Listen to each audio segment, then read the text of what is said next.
চলমান গ্যাস সংকটে শূন্যে নেমেছে শিল্প কারখানার উৎপাদন। ক্রয়াদেশ হারাতে বসেছেন উদ্যোক্তারা। ফলে কেবল তৈরি পোশাক খাতেই লোকসান ছাড়াতে পারে $1.5 বিলিয়ন। এমন আশঙ্কা ব্যবসায়ীদের। শুধু তাই নয়, ব্যাংক ঋণের ফাঁদে পড়তে পারে কয়েকশো কারখানা, যাকে পুরো অর্থনীতির জন্য অশনি সংকেত হিসেবে দেখছেন বিশ্লেষকরা।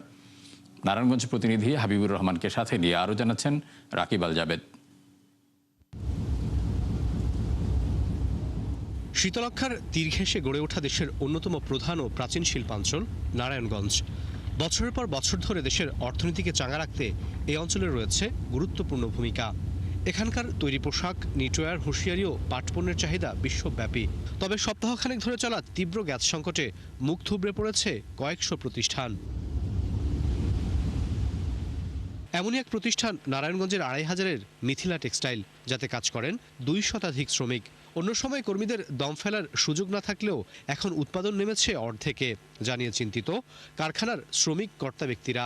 গ্যাস পাই না, বয়লার বন্ধ থাকে, প্রোডাকশন কম হচ্ছে, আমাদের লস টাইম বেশি করা যাচ্ছে। প্রোডাকশন আমাদের দেখা যাচ্ছে যে আগে যে ফুললি 100% আমরা যে এফিসিয়েন্সিতে যে কাজটা করতাম, সেক্ষেত্রে যে প্রোডাকশনটা আসতো সেই রকম এখন প্রোডাকশন আমাদের নাই। ডে নাইট রেশনিং করে প্রোডাকশন চালানো হচ্ছে, মানে খুব বাজে অবস্থা। বিকেএমইএর হিসাবে গ্যাস সংকটের ফলে সব মিলিয়ে $1.5 বিলিয়ন আর্থিক ক্ষতির মুখে পড়তে পারে কারখানাগুলো। অভিযোগ করেন বিতরণকারী সংস্থা তিতাসের অসহযোগিতারও। ফলে চলতি মাসের বেতন দিতে অধিকাংশ কারখানাই হিমশিম খাবে বলে মত এই ব্যবসায়ী নেতার। এই মাসের বিশাল একটা রপ্তানি কিন্তু গ্যাপ হয়ে যাচ্ছে আমাদের, ফলে মাস শেষে বেতন দেওয়াটা আমাদের জন্য অত্যন্ত ডিফিকাল্ট হবে। যে উৎপাদন আমাদের ব্যাহত হচ্ছে, তাতে অন্তত মিনিমাম $1.5 বিলিয়ন মতো রপ্তানি ব্যাহত হবে। তিতাস গ্যাস কর্তৃপক্ষ একটা বিমাতা সুলভ আচরণ করেছে। তিতাস তো আমাকে গ্যাস দিতে ব্যর্থ। আমাদের যে ইউটিলিটি কানেকশনগুলো দরকার, অনেক ফ্যাক্টরি এখন রেডি হয়ে আছে কিন্তু চালু করতে পারছে না, গ্যাস কানেকশন পাচ্ছে না। কস্ট অফ ডুইং বিজনেস বেড়ে গেছে, বাড়ছে। আমাদেরকে প্রচুর আন্ডারহ্যান্ড মিসলেনিয়াস এক্সপেন্সেস খরচ করতে হয়। এটা কিন্তু বিজনেসের কস্ট বাড়িয়ে দেয়।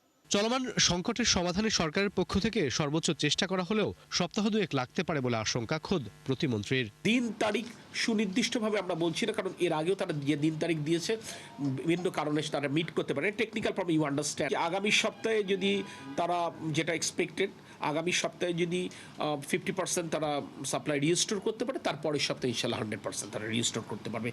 বিষয়টিকে কেবল শিল্প বা রপ্তানি খাত নয়, পুরো দেশের জ্বালানি নিরাপত্তার জন্য হুমকি হিসেবে দেখছেন বিশ্লেষকরা। তাই দ্রুতই বিকল্প সমাধান খোঁজার পরামর্শ দিয়েছেন এই অর্থনীতিবিদ। সবচেয়ে বড় যেটা আশঙ্কার বিষয় সেটা হলো যে আমরা ইংল্যান্ড থেকে এক্সপার্ট নিয়ে আসছি, কিন্তু তারা কাজ করছে, কিন্তু তারপরে দেখা যায় 2 সপ্তাহ লাগছে। এখন 2 সপ্তাহ হচ্ছে এখনকার এস্টিমেটেড টাইম। যদি 2 সপ্তাহের মধ্যে ঠিক করতে না পারে, তখন কি অবস্থাটা কি হবে? তখন তো ভয়াবহ বিপর্যয় হবে। এখন পুরো দেশে যে একটা জ্বালানি বিপর্যয় ঘটছে, তো সেইটাই কিন্তু আমরা দেখতে পাচ্ছি, এবং এটার কারণে পুরো অর্থনীতিতে কিন্তু বড় রকম একটা চাপ তৈরি হতে পারে। দেশের জ্বালানি নিরাপত্তা নিশ্চিতে বিকল্প ব্যবস্থার দাবি জানিয়েছেন ব্যবসায়ী নেতারা। রাকিব আল জাবেদ, ৭১, ঢাকা।